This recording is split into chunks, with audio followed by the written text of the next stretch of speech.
Hi guys, so today we are going to be reading The Chocolate Touch, written by Skene Catling. So we are starting with chapter 1. Most of the time, John Meadas was a very nice boy. Every now and then, of course, he broke a rule, such as the rule against pretending to be a tiger when his sister Mary was supposed to be getting to sleep. Generally speaking, however, he behaved very well. He should have behaved better. He lived in a comfortable house surrounded by a green lawn and wide-spreading shade trees that were suitable for climbing. His mother was gentle as well as practical. His father, when he didn't have to hurry to town, spent hours telling John interesting things about baseball, beetles, birds' nests, boats, pigeons, and butterflies. John went to school and liked it. His teacher, Miss Plimsoll, was fairly easy to get along with as long as he did careful work. He had received a new, shiny golden trumpet and music lessons as a going-to-school present. Mrs. Quaver, the music teacher, had soon agreed to let him play small parts, a few notes at a time, with the school orchestra.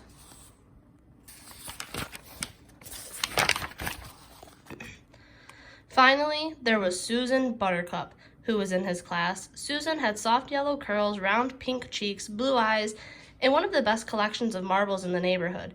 John should have been completely well-behaved, but he wasn't. He had one bad fault. He was a pig about candy. Boiled candy, cotton candy, licorice, all sorts, old-fashioned toffee, candied orange and lemon slices, Cracker Jack, jelly beans, fudge, black currant, lozenges for ticklish throats, nougat, Marin's glaciers, acid drops, peppermint sticks, lollipops, marshmallows, and, above all, chocolates. He devoured them all. While other boys and girls spent their money on model airplanes, magazines, skipping ropes, and pet lizards, John studied the candy counters. All his money went on candy. And all his candy went to himself. He never shared it. John Meadas was candy mad.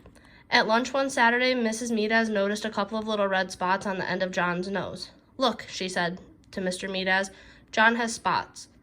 Mr. Meadas leaned forward to look at them. He gravely shook his head and licked his tongue. John tried to look too, but it is very difficult to see the end of your own nose without a mirror unless you happen to be an elephant with a long nose that you can bend double. When John tried to look at the end of his nose, first with one eye, and then with the other, and then with both together, all that he could see was a pink blur.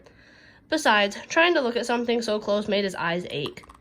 "I can't see any spots, Mother," John said. "Well, I can," Mr. Meadas said. "Just because you don't see a thing doesn't always mean it isn't there. Try feeling the end of your nose with your finger."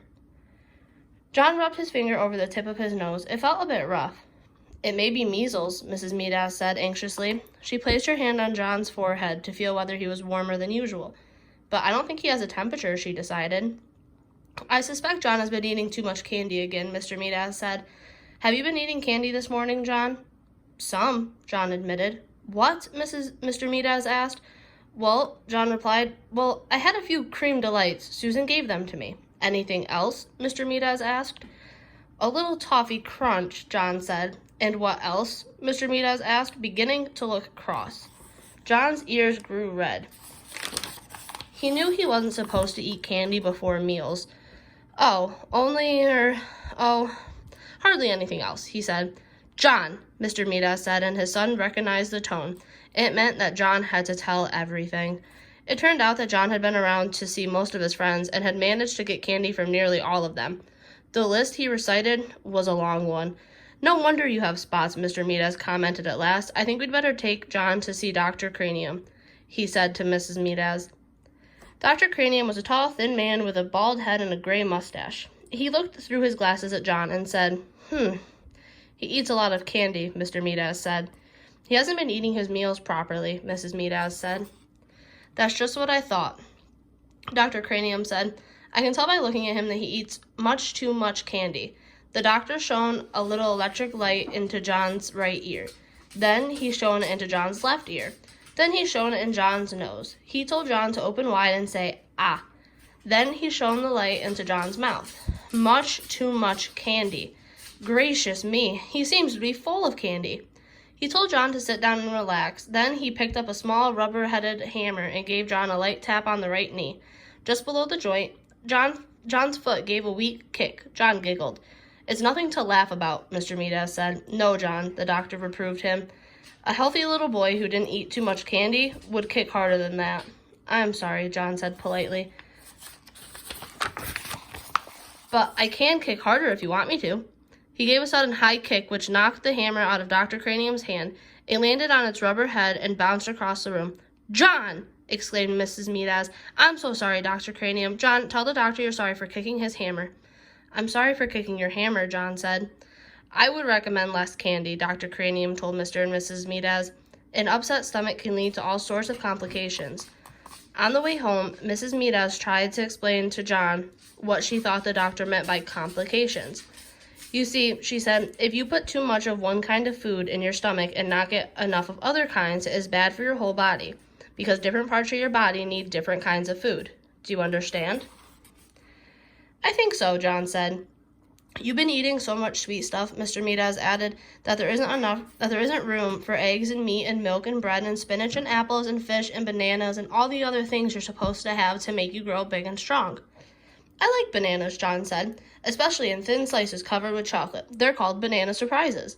Mr. Meadows looked at Mrs. Meadows, and Mrs. Meadows looked at Mr. Meadows. They both shrugged their shoulders. Sometimes it was hard to make John understand things. At home, while Mr. Meadows was busy in the kitchen, Mr. Meadows continued to reason with John. You mean you'd rather eat candy than anything else, and chocolate rather than any other kind of candy? Mr. Meadows asked. Yes, John assured him. Oh, yes. Don't you think there's such a thing as enough? Mr. Meadows persisted. Don't you think that things are best in their places? I mean, don't you think there's a time for spaghetti and a time for roast beef and even a time for pickled herring and garlic toast as well as a time for chocolate?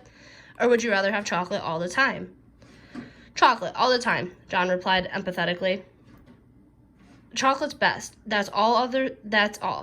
Other things are just food, but chocolate's chocolate. Chocolate? I think I understand. Mr. Meadows broke in sharply. Very well. He took a deep breath and went on. John, he said, if you can't understand what sort of diet is really best for you, can't you at least get in your head that you make your mother very unhappy when you eat so much candy that you can't eat anything else? The conversation always seemed to get around to the effect of John's candy eating on John's mother. John couldn't see how it could possibly do her any harm if he ate candy. He sat silent for a moment. Then he said, May I go out and play, please, Daddy?